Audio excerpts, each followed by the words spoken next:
শিৱসাগৰতে প্ৰথম আহিছোঁ আৰু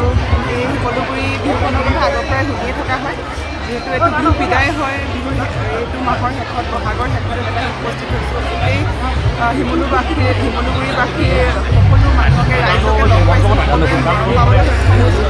আৰু লগতে অসম পাবলৈ সক্ষম হৈছোঁ তাৰ বাবেও বহুত ভাল লাগিছে কাৰণ ৰাইজৰ মৰমৰ কাৰণেই মই চাগে ক'ৰবাত নহয় ক'ৰবাত খেলি আছোঁ আৰু আমাৰ জাতিৰ নাম আমাৰ অসমৰ নাম দেশৰ নাম উজ্বলাবলৈ সক্ষম হৈছোঁ মোৰ এইটোৱে চেষ্টা থাকিব যাতে এই মৰমটো মই সদায় ৰাখি যাব পাৰোঁ লগতে আমাৰ অসমৰ কাৰণে যাতে মই কিবা দি যাব পাৰোঁ এই যাতে মোৰ জীৱনটো আমাৰ অসমৰ ল'ৰা ছোৱালীৰ কাৰণে কিবা কৰিব পাৰোঁ তাৰ বাবে মই কৈছোঁ যে মই নিজৰ এটা একাডেমিও আৰম্ভ কৰি আছোঁ নৰ্থ গুৱাহাটীত হয় আৰু ভৱিষ্যতৰ মোৰ পৰিকল্পনা আছে যে আমাৰ আপাৰ আছামত অসমৰ প্ৰতিটো জেগাতে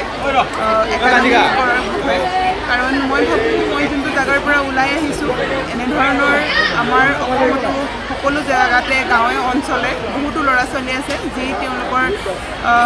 তেওঁলোকৰ শক্তি আছে তেওঁলোকে কৰিব পৰা ক্ষমতা আছে তাক যাতে মই উলিয়াই নিব পাৰোঁ আৰু মই ৰাস্তা দেখাব পাৰোঁ তাৰে মোৰ প্ৰচেষ্টা থাকিব আৰু ইয়াৰ পৰাই সকলোৰ পৰা আশীৰ্বাদ বিচাৰিছোঁ যাতে এই বছৰটোত মই যোনখিনি মোৰ টাৰ্গেট হয় সেইখিনি যাতে পূৰা কৰিব পাৰোঁ আৰু অসমৰ বাবে যাতে কিবা কৰোঁ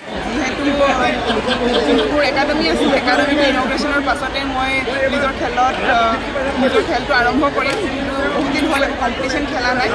এইটোৰ কাৰণে ৰখি থকা হৈছিলে চ' নেক্সট ৱৰ্ল্ড চেম্পিয়নশ্বিপ আছে তাৰে প্ৰিপেৰেশ্যন চলি আছে নিজেই কৰি আছোঁ কিন্তু বাহিৰত গৈ ট্ৰেইনিং কৰিম চাগে নেক্সট মাহৰ পৰা আপুনি যিটো বক্সিং একাডেমি আৰম্ভ কৰিছে তাৰ পৰিকল্পনাৰ বিষয়ে কওকচোন কেনেকুৱা ল'ৰা ছোৱালীয়ে সুবিধা পাব হয় মই যিহেতু নিজৰ এটা সপোন আছিলে যে মই একাডেমি আৰম্ভ কৰাৰ বহুত বেছি ডাঙৰকৈ নহয় মই জানো যে বহুত বেছি ডাঙৰকৈ কৰিলে মানে মই ইমানখিনি কৰিব নোৱাৰিম কাৰণ মোৰ এইটোৰ ওপৰত একো নলেজ নাই বা প্ৰথম ষ্টাৰ্ট কৰিছোঁহে আৰু মই গাঁও অঞ্চলত কৰিব বিচাৰিছোঁ যিহেতু গাঁও অঞ্চলৰ ল'ৰা ছোৱালীখিনিক যদি এইটো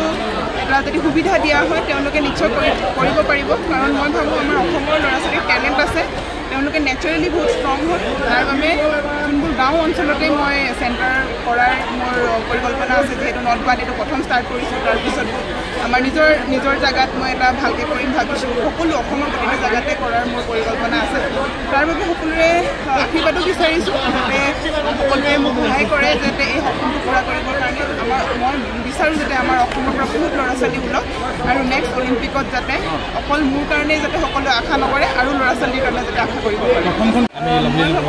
প্ৰথমখন ৱৰ্ল্ড চেম্পিয়নশ্বিপতে চাগে মই আৰম্ভ কৰিম যিহেতু মোৰ ৱেইট কেটেগৰীৰ অলপ ইছ্যু চলি আছে তাৰ কাৰণেও অলপ কৰিব আছে